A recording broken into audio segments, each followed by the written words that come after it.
erupted. They were looking for. I have come to say thank you, God. God has been so good. This whole thing started. I used to be this fashion designer that was doing very well, but I had all the emotional issues. I remember I got to a milestone age birthday, and I decided I was just going to do it in Nigeria. So I was in Paris, and someone sent me a message, a prophetic story, and it had my name, my 3 sisters, what we're currently dealing with in our family. And I was like, who is this person reading my life like a book? Got me interested. And she was like, tell me more about yourself. I did. She started giving me prophetic words. Prior to then, I was struggling with my business. My business was doing very well, but I was just suffering several losses, betrayals. I was tired. So when she said God was not in the business, leave it, me, I'll be looking for an escape. I just dumped it. Oh yeah, God, are you collector? Okay. I gave up the business. I sold everything. As at then, it was like maybe 11 point something. And she said God wanted me to give them. I gave them. Then he started with, God's going to prune me. God won't take me away from self. Yes, I was vain. She said God was going to take me away from self, from this, from that. So I said, okay, if that's it. Then she said God has called me to be the deliverer of my family. God's going to set me aside. I said, okay, if that's sacrifice I have to pay for us to just be delivered of all the rubbish happening. And, she said the next instruction came, I'm going to lose everything. You're going to start with your house, leave your property. I know, me too, I'll be street. There's streets me. No worry. Anyway, so leave your house. I left the house. God's taking on a journey, blah, blah, blah. Long story. Took me to Lagos. As at that point, I was already coming to myself, and I was more depressed because how did I get here? My God, I've lost everything. I still had 2 of my worldly possessions, like 2 suitcases, and I still have my worldly LV box. And then she came. I finally saw her physically. She came to me, and after so much blah, blah deliverance, and said, she scanned me and said God wanted to strip me of everything. Then she took everything, and then I had nothing left. And then the journey started. And they'll tell you the Holy Spirit is discreet. You have to keep your prophetic word to yourself. You don't share it. Don't let anybody talk you out of it. Then they isolate you from your family. They said my mom was a witch. It just made sense. I see at that point, right, to be honest, anything, I was desperate. Like, okay, I isolated myself from friends, from family. People were reaching out to me. I just shut down. And at that point, my business was at a peak. Prior to then, I used to dress the elite. And I remember I was talking to 2 major people, and I was like, Mom, I'm dropping. I don't want to do it. Just looking at me, I'm like, I'm done. For me, I just dumped everything. Then I started coming to myself. Then they gave me someone to handle me in form of a friend. I thought she was a friend. I was confiding, not knowing that the person was the one handling me. So the person will pass the information to the other. Long story. When they notice I'm about leaving, they will come with warning. You're almost there. Don't give up. You're going to start this pruning story all over again. I came to Abuja. So she came to me one time and said, congratulations, you've passed. Oh, I thought it was a triumphant entry. I thought I've used God as MMM. God will give me double. Then they brought me to Abuja, and then my depression became terrible. I was already wearing torn clothes. I couldn't afford anything. I went from that girl that could at least fly comfortably, business and all the rest, to nothing. I had nothing except what they gave me. And then she became a God in my life. And, my brothers, my sisters, God bless those people. They didn't give up on me. They were just interrupting the whole thing, internet. So my name is Obi Daniels, and I'm Ejoro's brother. I don't know if you've seen the video or you've seen any chance post, or some other people have posted where there's this story about Ejoro that people are looking for because she joined a group. As a family, we've tried before now to see how we can get her. If you have seen one of the videos, I think NHM posted just a short clip of the video, how she came around to the office and we're having a conversation with her, and the whole thing it was really bad. That we landed at the police station. She was saying that she's not taken against her will. She doesn't want to be with family. Family has not done anything for her and everything like that. Looking for me, then they were making too much trouble. She told me, go back home, go and tell them. I used to think I was wise, actually. Talking about it just makes it so foolish.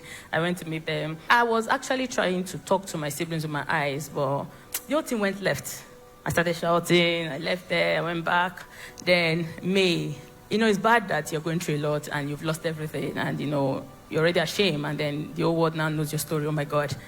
One day they said, check the internet. Then I don't have 2,000 naira to take a taxi. So I called my kid sister. Immediately she just said she was just leaving church, and then she sent me money. Immediately I left. I threw everything. I didn't even have anything. Anyway, the little they gave me, I threw everything. Then I was left with just underwear. It was like somebody dug the hole and kept me inside. Then was my depression started. Coming out, I faced reality. It was a lot. Mama now said, okay, I now reached out to her and I'm back. She was so happy. She told me to join, go back to foundation class. Discipleship, I did. I used to be very, very my weight. I have eaten my feelings. I was so big. Oh, it was a lot. I became more depressed. And I remember there was a time in September, a lady testified and did, a before and after story. And I said, Lord, this is the last time I'll sit down doing nothing, asking for money. I've been very independent all my life, and this is me now, zero, nothing, nowhere to start. It took a lot of courage. So a couple of friends reached out, Ejiro, start. Someone gave me money, buy machine, this one. So it took courage to start from my sister's BQ. Prior to, my business was in a 3-bedroom, so I started from my sister's BQ. I lost even my identity. I forgotten where I was. I was not in the mood to do anything, but they kept pushing me. So I started 1 clothes, 2 clothes. My Instagram page was taken down by Instagram, so I started fighting for the page. Everybody said, open new one. Every attempt to open new page, Instagram would just disable it. So I finally got my old page during the 21 days of fasting on the 12th. Just like, I got a started prayer, 21 days of fasting. 1st of February, I was in church. I just saw the page has been disabled again. I said, Jesus Christ. Oh God, I cried. It's this journey, I have been on Nsppd. I was like a petulant child. Some days you see me, I'll put it on. I'll be playing game. I'll just saying amen gradually. After a while, I get testimony, I'll be encouraged. Then I decided I'm going to go for Lagos conference. I'm not a public person. I don't like attending loud crowd. I don't like crowd. I decided I was going to go for Lagos conference and serve. And just by that obedience alone, as soon as I got to Lagos, a client of mine reached out to me and said, Ejiro, my daughter just told me you're back. Where are you? I served, I joined the ushering team. I was like, see, this is God. It's only God. Because I got into a place where it was just God or God. Every attempt to raise funds for me was futile. Nothing happened. I tried to reach out to a couple of people speaking English. Nobody. Then the clients, I went to see her. It's Muslim English. She was just telling me, Ejiro, you're a good person. Don't worry. Just start. God will help you. I started with 1 cloth, 2 to 3. 3 to 4, 4 to 5. And then, I kept getting prophetic word from Nsppd also. And there was a particular word Papa said. I knew that I was listening to service, 3rd service, because I attend 1st service. Nsppd became my life. 3rd service on the 18th of January. God's hand is upon your life. I don't know who I'm talking to. Do not be afraid. This is your year of visibility. God will use your little you have to make many things happen in the name of Jesus. God's hand is upon your life. I don't know who I'm talking to, but do not be afraid. This is your year of visibility. God will use your little to make many things happen. In the name of Jesus. Then there's another lady that came to testify that said that she ran from one place in Jos or something that, she now started selling cement, and then, she's going to China. I just held on to that lady's words, because I tried saving. I can be so street, scheming, calculating, thinking, how do I get, when I left, rent in Abuja was 2.5 to 4M, and then I came back and rent has gone to 50 million. Me and one say, who dashed me? It was impossible. I was in it was the most impossible situation. I tried saving. I said I was going to, then my bank sprung up on me and said, I'm entitled to 4M loan. I even went as far to a bank to say, because there was a bank that promised 3 years ago, in my business, I wanted to expand, and the bank were going to offer me 40M, no collateral, 6-year moratorium. I went back there, they did a loan profile, and said I was entitled to just 1 million. Oh God. I did everything, but guess what? The money I've made since March till today, with no Instagram, God used a basket to fetch water to prove.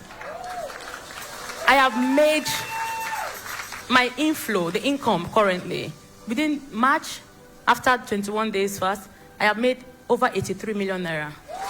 No adverts, no nothing. Thank you so much for listening to the end. Please like this video, share it with someone, and kindly subscribe to this channel. Thank you so much for your support. God bless you.